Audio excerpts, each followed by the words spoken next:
Hi everyone, Robert Peak here, the Spontaneous Dungeon Master, coming at you with the fourth and final section of the DM's Companion that I wanted to kind of walk through. Again, the intention of this is to show you how I've been using this over more than a year of multiple different campaigns and one-shots to help me feel more like I can have the dungeon be a living place that is being explored and experienced and discovered by me just as much as by my players. So this is the fourth and final tab, the Dungeons tab. You want to put the Dungeon tab right in front of the page that says 5-Room Dungeon Ideas. So 5-Room Dungeon Ideas, a great idea that's been circulating for a long time that basically says, these 5 components can go into a mini dungeon very easily and very successfully to make it feel interesting and to make a good evening's gameplay.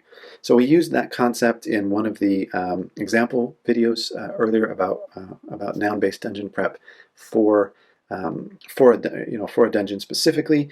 And so you can have a look at that if you want a practical example of noun-based dungeon prep for this that uses the 5-room dungeons as its organizing structure. But basically, this is a great reminder of different types of the 5-room dungeon rooms. And I don't necessarily use all of these. Sometimes it can be a 3-room dungeon. Sometimes I can have multiple tricks or setbacks, or it's all about puzzles the whole way through, or whatever. But it's just a great reminder that having a mix also gives different types of players and different types of characters different opportunities to shine.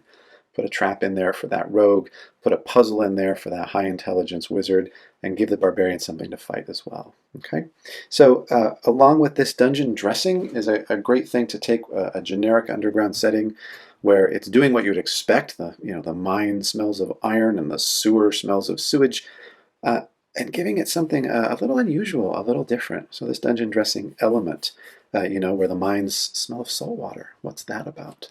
You get to decide later on, but planting that with your players now gives much more of a sense of mystery to the dungeon. So that little bit of flavoring, that kind of dungeon salad dressing, if you like, can go a long way to making your dungeon interesting.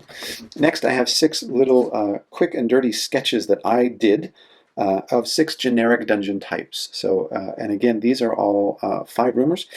There are so many great maps out there. I mean, people seem to be producing beautiful artwork all the time, and I love it, and it inspires me. And particularly with my latest style of play, where I'm doing a lot of self-contained type stuff, it's strung together as a campaign, but more or less I want them to be able to get in and get out of a lot of these dungeons. And because you can simply string together 5-room dungeons, 5 rooms at a time, to create a mega dungeon if that's what you want to be doing.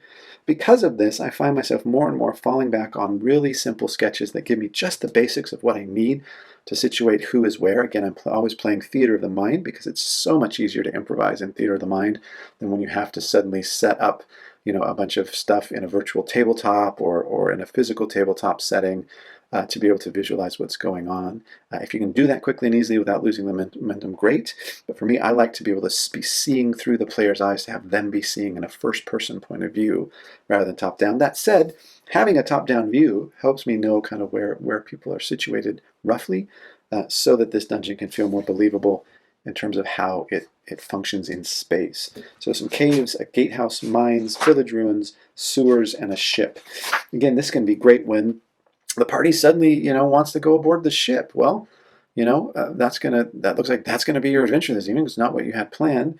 Grab a ship, populate it via the 5-room dungeon principle, and let them explore the upper deck, the lower deck. Make it interesting and believable. Roll up a bunch of stuff that lives in there, possibly some creatures that are hostile or need to be negotiated with, and use this to organize the physical space so that you kind of know where they are. Next, the dungeon encounters, very much laid out in a similar manner to all of the different types of terrain in the travel section. Again, you have those potential challenges. In this case, it's traps, different types of combinations of the difficulty of detecting, disarming, and evading a trap, and then the consequence of that trap. We'll talk about that in a minute, but this just gives you some quick combos. Or some things that are specific to a dungeon that in themselves can be the mystery of the dungeon, graffiti written in blood, or suddenly there's footsteps behind you. Right? And then you get to decide what that means and what happens next based on your player interest, matching the player interest as you go along. Dungeon items, this along with the items to discover a city, and the pocket lent to discover on an NPC or an adversary that you search later or steal from, are some of my favorite tables, because stuff propels adventure. Stuff propels adventure way, way more than concepts, way more than ideas, way more than any kind of more linear plot that you have in mind. Stuff can be a fantastic way to jump off into a whole adventure, particularly if it's a little unusual. It's something you might not expect, or if the players take an interest in it. Anytime players take an interest in stuff, where it comes from, how it functions, what it means, you're onto a really good thing. So put stuff in your dungeon. Stuff they could find, in this case, on a typical monster. On a particularly large monster, that can be fun to give the flavor that they are really large, right? They're wearing a millstone as a necklace. Stuff you would find in ruined areas, ruined castles, catacombs, classic dungeons. Stuff you'd find in more natural subterranean settings, caves, caverns, and lairs. And stuff you might find in more what I call humanoid excavations, so the cellars, the sewers, the mines, those kind of things. So depending on where you are, you can roll, or again, you can always just roll a good old D100. Sometimes finding something that's evidence of humans in an area that's really shouldn't be humanoid at all is, again, a great mystery for them to solve, a great thing for you to reveal later, and a surprise to you, frankly, that keeps you on your toes. Treasure and magic items, again, pretty self-explanatory. And again, all of these tables exist elsewhere. There's so many, treasure tables in the Dungeon Master's Guide. I wanted one table, one place I can go with a curated list of the magic items I like, and some interesting gems, and some gold that I can award, or silver, or what have you. I tend to just mostly focus on gold these days. But to more or less make it feel like a proper, plausible little hoard that they've gotten a hold of. And then the unusual items. So again, if you are rolling that D100, you might find a vorpal sword. That in itself can lead to all kinds of adventures. Maybe someone else wants it back from them. Who knows? So treasure and magic items, and how often you roll on that determines the hoard that they get. Now on to traps. Again, nothing necessarily new here in the design of traps. There's a lot in the Dungeon Master's Guide. There's great stuff in Xanathar's that expands on that. But ultimately, if you want to drop a trap in somewhere because they've already done a bit of puzzle, they've already done a bit of combat, there's a really fast way to make one. You decide, what's it going to take to detect, disarm, and evade this thing, or you can roll on a table to get a combo if you want.